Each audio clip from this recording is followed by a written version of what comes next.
sturdy cardboard box, quick start instructions and a longer user manual, a foam insert. Here's the device. It has 5-inch preview screen. This is a remote sensor. The device can be powered from a Sony NP-F battery, which makes it attractive for tapeless builds.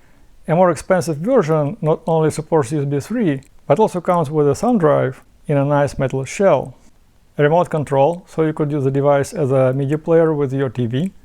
A cable for composite video and 2-channel audio with RCA plugs. A similar cable for component video.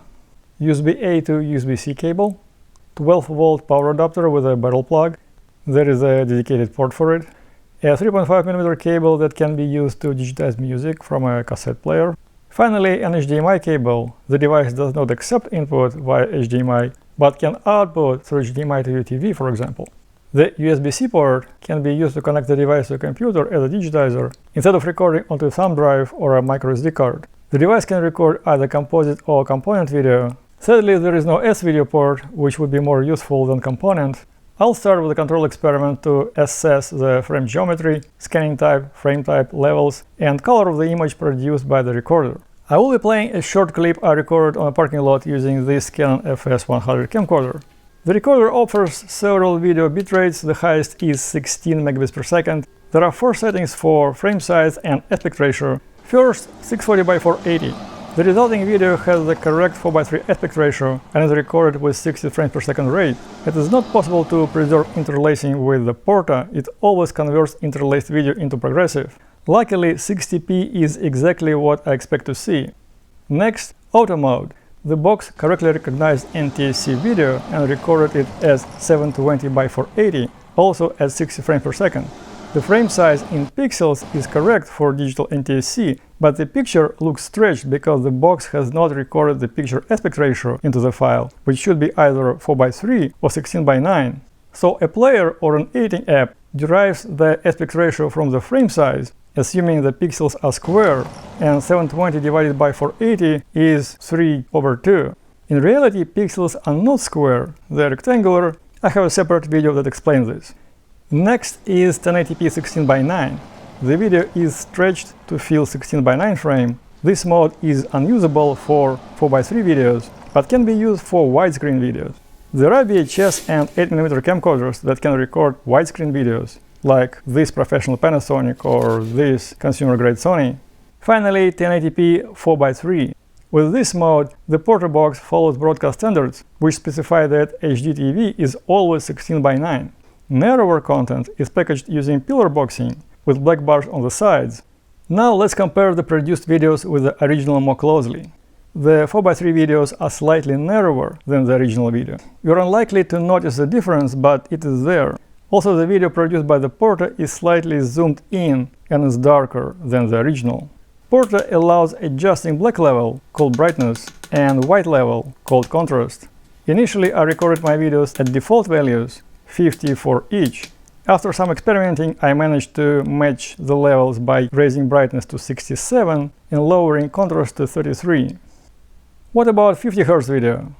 I have this Panasonic VHS camcorder with a broken tape transport, and it is a good candidate for a so-called tapeless build when an external digital recorder is used to bypass recording on tape.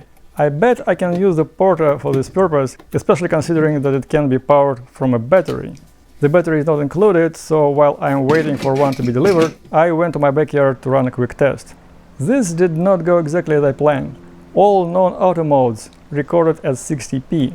Stepping through the video frame by frame, I can confirm that the box deinterlaces PAL video to 50 frames per second, then packages it into 60 frames per second stream by duplicating every 5th frame. This is a valid technique for converting PAL video for North American TV broadcast, but I expected a true 50p file.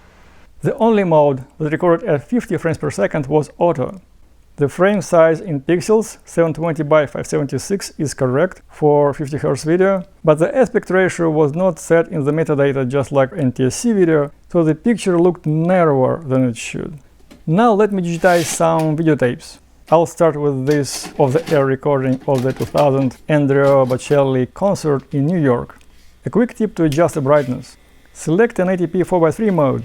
it will be recording a 4:3 image inside a widescreen frame, so you will see black bars on the left and right. Find a section in the video that is pure black. This widescreen presentation with black bars on the top and bottom of the frame is perfect. Increase brightness until the black in the video starts getting brighter than the sidebars. This would be the correct brightness level for so-called TV or studio range. The majestic Statue of Liberty, historic Ellis Island, and the brilliance of Lower Manhattan all join tonight to create a breathtaking setting for this unique musical event here at Liberty State Park. American Dream, Andrea Bocelli's Statue of Liberty concert. On the waveform graph, black should be at about 6-7% level. If I switch to studio range, you can see that it is right on the money. I'm going to send this video from the VCR to the Porta and to my computer simultaneously. I will use this digital 8 camcorder as an analog to digital converter. It will take composite video in, digitize it, and output it as DV via FireWire. The camcorder has a built-in time-based corrector, and I have found that digital 8 camcorders have some of the better TBCs you can get in the consumer-grade equipment, short of having a standalone professional TBC. Support for TV12 comes from Saab, continuing to design cars as they have for 50 years, with the unconventional notion that performance and safety go hand in hand. On the left side of the screen is video coming from a Porta, on the right the digital 8 camcorder. Here at our sea-washed sunset gates shall stand a mighty woman with a torch, whose flame is the imprisoned lightning, and her name, Mother of Exiles. From her beacon hand glows worldwide welcome. Give me your tired, your poor, your huddled masses yearning to breathe free, the wretched refuse of your teeming shore. Send thee, the homeless, tempest-tossed to me. I lift my lamp beside the golden door. This is a home video recorded on a VHS camcorder in 2004. It comes from a tape I obtained on an estate sale. Relatively young town, and the first official document was of 1285. The name Amsterdam is derived from the river, the Amstel. You might have always thought this was the name of Lager, but Amstel is also the river. Amstel is the only natural waterway of Amsterdam, and it's the river that gave its name to Amsterdam. This comes from the same estate, a compact VHS recording at EP speed.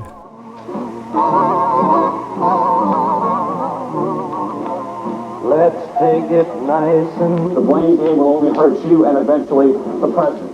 Secondarily, they're worried about parts of the Bush agenda that kind of...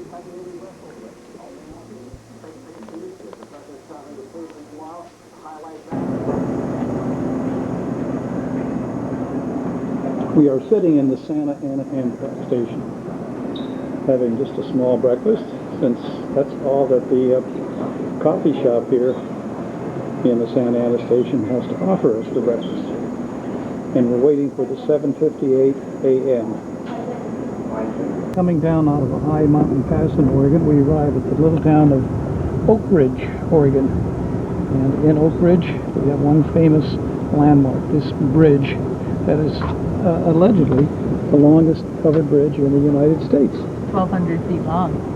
Wow. Clothes you're wearing, the carpet your kids play on. And chances are this toxic chemical may have already gotten into your blood. Tom Negevin exposes the hidden danger. Tonight on CBS 3 at 11. Welcome to CBS Monday. Tonight, all new episodes of The King of Queens, Yes Dear, Raymond, the new hit comedy Still Standing, and CSI Miami. It's all here right now. With capabilities that will amaze you, both on-road and off, Ford Explorer is the most trusted SUV in America.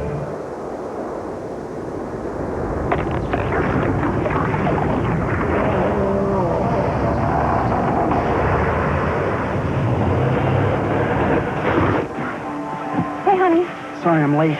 We took a wrong turn at Greenland. If you haven't looked at Ford lately, look again.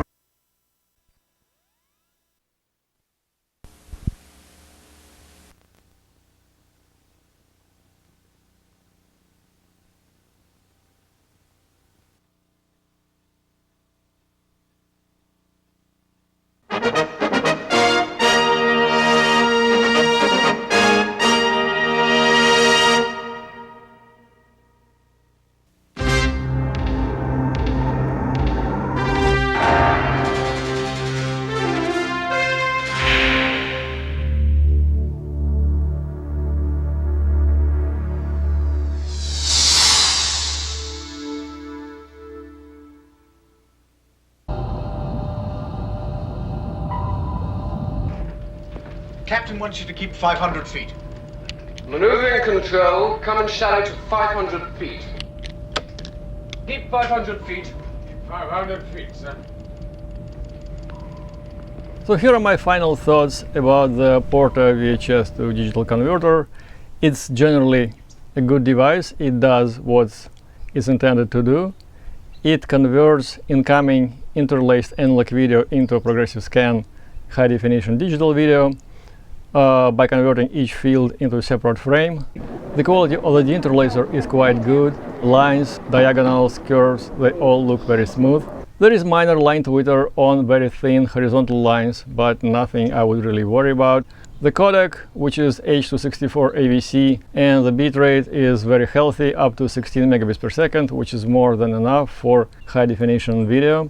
It can be powered from a Sony NP-F battery, so it can be used in the field. This means that it can be used for so-called tapeless builds. If you have an old camcorder, you can use this thing, put it on top of your camcorder and record instead of recording on tape. But with this, I would like to move to some negatives and suggestions. So yes, you can use it as a field recorder on top of a camera, but it doesn't have tripod socket, so it would be nice if it had one.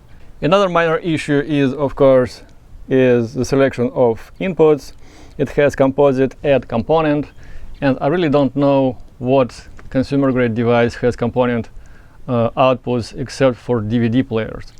And I would not use this box to digitize video from a DVD player, because DVD is already digital and I can rip it on a computer fully in digital realm much quicker. On the other hand, all VCRs and VHS camcorders and 8mm camcorders that I know of have either composite output, or better of them, have S-video output. Also, regarding connectors, it is powered with a separate 12-volt adapter, and there is a round hole, and the power adapter has a barrel plug. It is so kind of outdated. It is very 90s, and I know that kids today, they like to have, you know, vintage vibe and retro stuff, but they want it for their videos.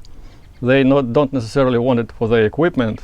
So everything today is powered through USB, and USB 3 can pump out a lot of wattage. So I'm sure that this power port can be replaced with the USB. Maybe they can use this USB-C both for connecting to a computer and for powering. Some other issues stem from the way the resolution and aspect ratio is chosen.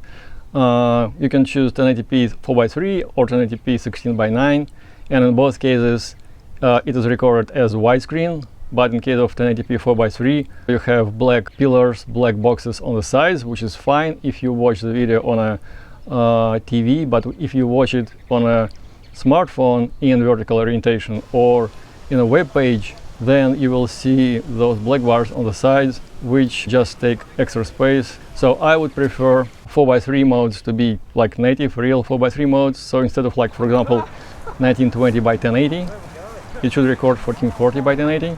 I don't think we should have any war at all, not just nuclear. It doesn't matter whether it's nuclear or any war at all, there's no need for it. Also, I would like to see a separate setting to switch between 4:3 and 16:9. And then after I select the aspect ratio, I will select the output resolution. Either it's standard definition or high definition, and I also would like to see 720p in addition to 1080p, because let's face it, 1080 is overkill for standard definition and 720p would be enough. Also, I'm not sure what's the point in having, for example, 480p 60 or 576p 50. YouTube will convert them to 25 and 30 frames per second videos.